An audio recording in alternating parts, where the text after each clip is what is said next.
When one girl wants to keep playing, there's always another willing to put out. One of Aira's most desirable character development arcs we all love to see in characters is a redemption arc.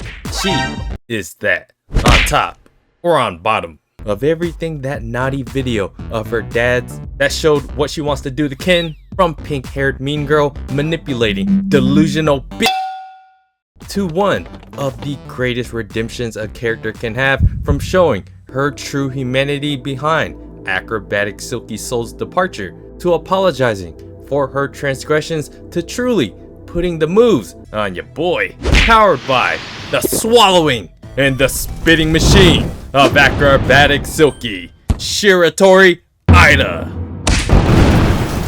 Guys like girls that only see them. Not once in the entire story, Aira has seeked out or become extra friendly with another guy character like Momo has. It's the pure nature that a potential significant other only sees you that matters. People may say it's insecurity, but the entire Dandadan story in terms of relationship dynamics toys with your feelings in this way. Momo has in many ways unknowingly NTR'd your boy Ken. Imagine wearing another guy's pants. Wow, it may not be her fault, and we all know her heart lies with OKARUN alone. It's a natural insecurity of someone you like falling for someone else. You know, when you like someone, in your head you are having this competition.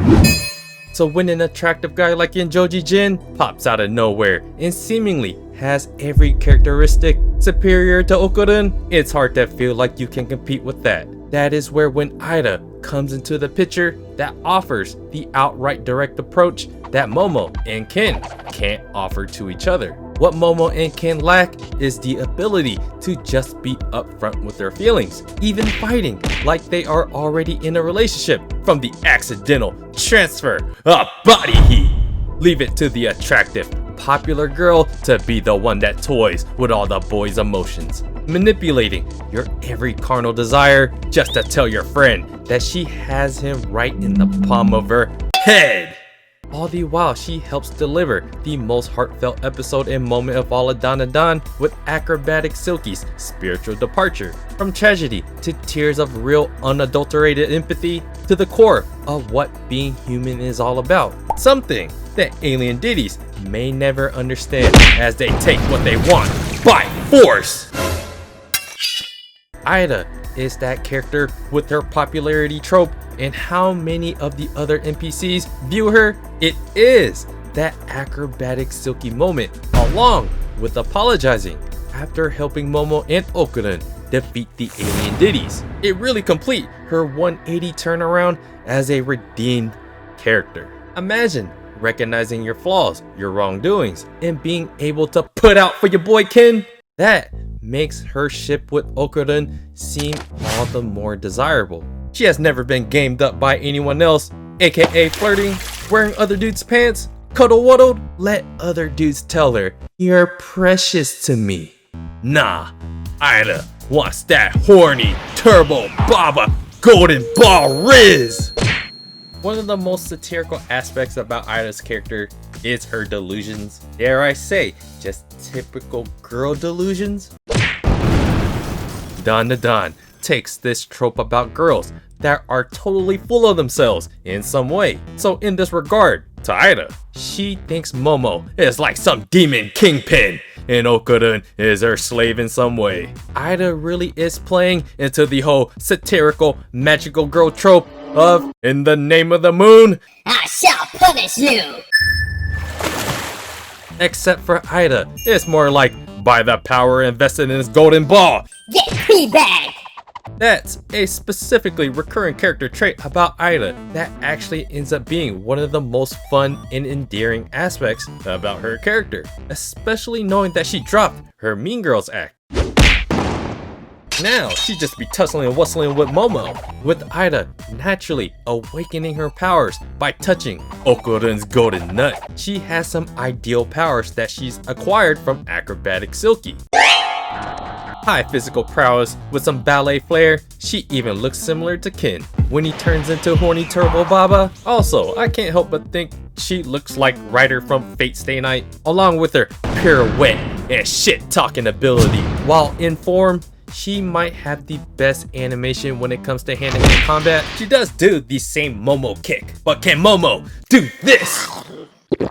From Aira's powers to her redeemed personality, I think she's the perfect romantic foil to Momo. Even though we all know at the end of the day, Aira isn't going to be the one, but peeling the curtain back a little further, Aira is to OKARUN what Jiji is to Momo. If you have kept up with the manga, you can see how for some arcs, both Aira and Jiji get displaced for some arcs and parts of some other arcs by future new heroines and future new bad boy types. However, like Jiji, Aira is sticky. I've made so many naughty jokes at this point, everything just sounds nasty.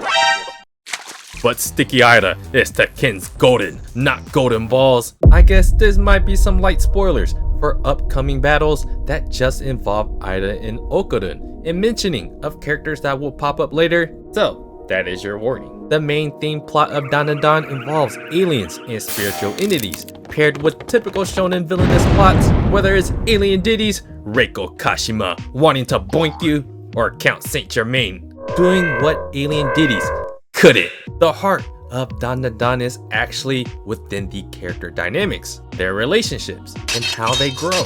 Everyone occupies typical archetypes and themes. We have Momo as the female heroine MC, OKARUN as the deuteragonist shonen that starts off literally missing his nuts to eventually getting it back. It's a one-of-a-kind metaphor that becomes quite literal. You have your Kenta Cicadas that are definitely the below average, cringe, slightly delusional character that's themed around the creativity of making mechas, who actually has some redeeming traits himself. There's Vamola, she's the attractive alien heroine with a messed up backstory that also has some redeeming to do. There are other characters like Sawaki Rin that has her own redemption arc as well. Hell, even horny Turbo Baba might eventually get the greatest redemption of them all. I think we may have gotten off into too big of a tangent here, but you guys can catch the trend I'm going for here with redemption arcs and characters that fit a particular mode. So with Aira and Jiji, they are purposefully there as characters and natural romantic interests that take away from the main ship, that is OKARUN x Momo. We all know that these two are destined to be together, but relationships and how they form are always bumpy, as we can see here. There are various moments where Momo is paired up with only Jiji and with guys like Unji.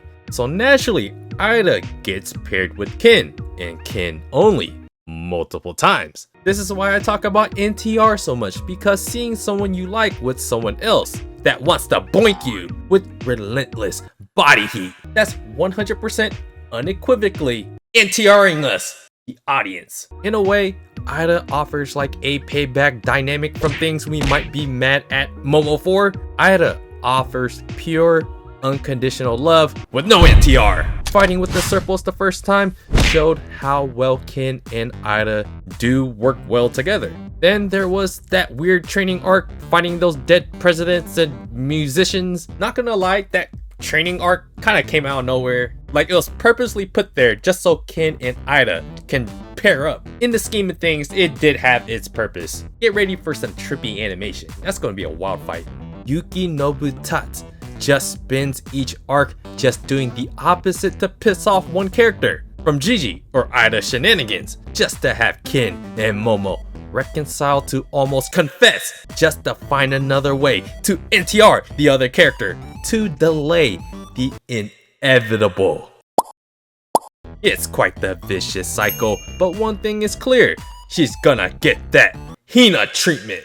Or Hina. Beyond the romantic dynamics of a lot of these characters, I would love to see Aira shine in other ways that maybe connect back to her more humanizing and sad past of losing her mother. It's one that can tie in beautifully with how Momo doesn't have parents that we know of.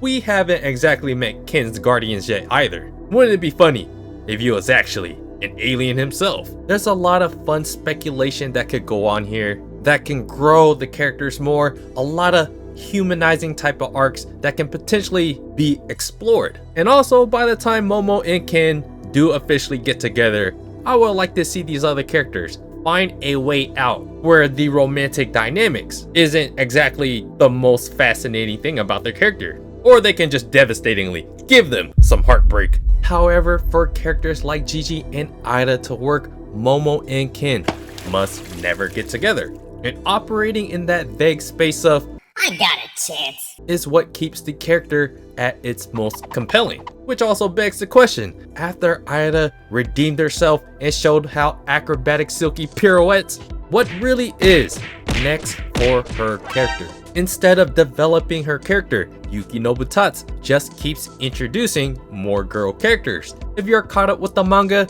it feels like it's gearing up for an even more epic alien fight, even bigger than the alien invasion. But from a character development standpoint, we are kind of at an impasse for OG characters like Aira. What is she beyond being the third wheel? One thing that we'll never question though is that she's gonna put out for OKARUN.